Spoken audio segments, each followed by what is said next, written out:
Hi hello friends, welcome to CET fighters YouTube channel. ನೀವೇನಾದರೂ ಇದೇ ಮೊದಲ ಬಾರಿಗೆ ನಮ್ಮ ಚಾನಲನ್ನು ನೋಡ್ತಾ ಇದ್ದರೆ ಆದಷ್ಟು ಚಾನಲ್ಗೆ ಸಬ್ಸ್ಕ್ರೈಬ್ ಮಾಡಿಕೊಂಡು ಪಕ್ಕದಲ್ಲಿರುವಂಥ ಬೆಲ್ಲೈಕನ್ನ ಆಲ್ ಅಂತ ಒತ್ಕೊಳ್ಳಿ.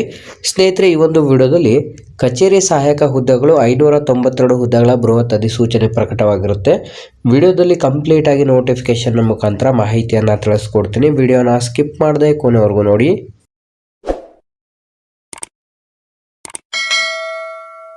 ಇಲ್ಲಿ ಕಾಣಿಸ್ತಾ ಇದೆ ನೋಡಿ, ರಿಸರ್ವ್ ಬ್ಯಾಂಕ್ ಆಫ್ ಇಂಡಿಯಾ.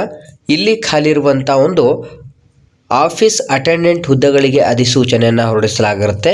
ಒಟ್ಟು 572 ಬೃಹತ್ ಅಧಿಸೂಚನೆಗೆ ಅರ್ಜಿಗಳನ್ನು ಆಹ್ವಾನಿಸಲಾಗಿರುತ್ತೆ.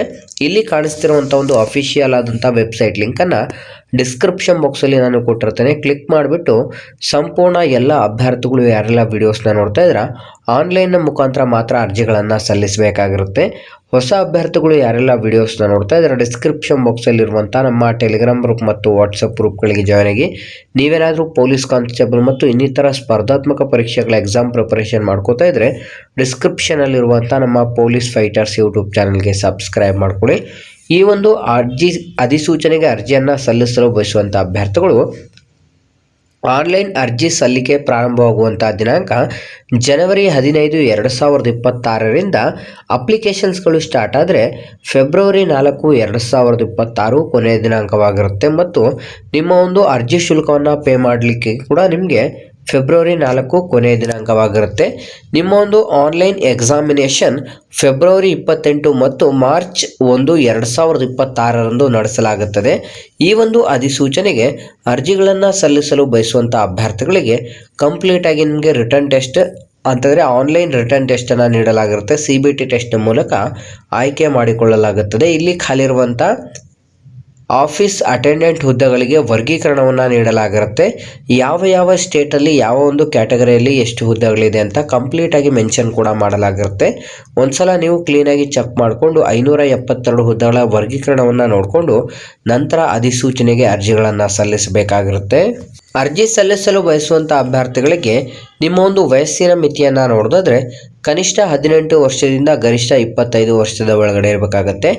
SC ST ಅಭ್ಯರ್ಥಿಗಳಿಗೆ 5 ವರ್ಷ ಮತ್ತು OBC ಕ್ಯಾಟಗರಿ ವಿದ್ಯಾರ್ಥಿಗಳಿಗೆ 3 ವರ್ಷ ಏಜ್ ರಿಲ್ಯಾಕ್ಸೇಷನ್ ಕೂಡ ನೀಡಲಾಗಿರುತ್ತೆ.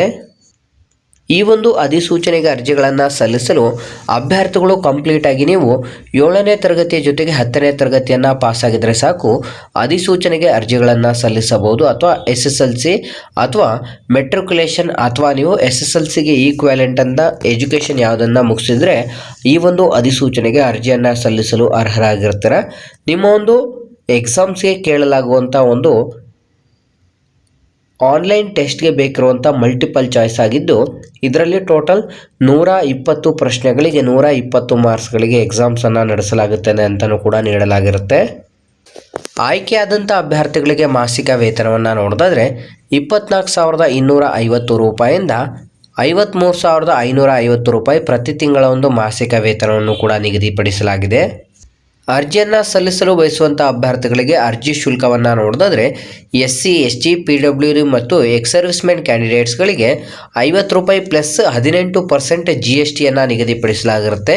ಇನ್ನು ಮಿಕ್ಕುಳಿದಂತೆ ಜನರಲ್ ಮೆರಿಟ್ OBC ಮತ್ತು ಎಕನಾಮಿಕಲ್ ವೀಕರ್ ಸೆಕ್ಷನ್ ಅಭ್ಯರ್ಥಿಗಳಿಗೆ 450 ರೂಪಾಯಿ ಪ್ಲಸ್ 18% GST.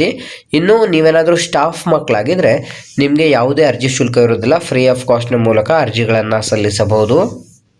ಹಾಗಾಗಿ ಅಧಿಸೂಚನೆಗೆ ಅರ್ಜಿಗಳನ್ನು ಸಲ್ಲಿಸಲು ಬಯಸುವಂಥ ಅಭ್ಯರ್ಥಿಗಳು ಹಿಂದೆ ಅಧಿಸೂಚನೆಗೆ ನಾವು ಡಿಸ್ಕ್ರಿಪ್ಷನ್ ಬಾಕ್ಸಲ್ಲಿ ಕೊಟ್ಟಿರುವಂಥ ಲಿಂಕ್ ಮೇಲೆ ಕ್ಲಿಕ್ ಮಾಡಿ ಆನ್ಲೈನ್ ಮುಖಾಂತರ ಅರ್ಜಿಗಳನ್ನು ಸಲ್ಲಿಸಿ. ಮತ್ತು ಈ ಒಂದು ಉದ್ಯೋಗ ಮಾಹಿತಿಯನ್ನು ಆದಷ್ಟು ಲೈಕ್ ಮಾಡಿ ಮತ್ತು ನಿಮ್ಮ ಎಲ್ಲ ಸ್ನೇಹಿತರೊಂದಿಗೆ ಶೇರ್ ಮಾಡೋದ್ರ ಮೂಲಕ ಹೆಚ್ಚಿನ ಉದ್ಯೋಗ ಮಾಹಿತಿಗಳಿಗಾಗಿ ಹಿಂದೆ ನಮ್ಮ ಚಾನಲ್ಗೆ ಸಬ್ಸ್ಕ್ರೈಬ್ ಮಾಡ್ಕೊಳ್ಳಿ ಅಂತ ತಿಳಿಸ್ತಾ ಇದ್ದೀವಿ ಸ್ನೇಹಿತರೆ.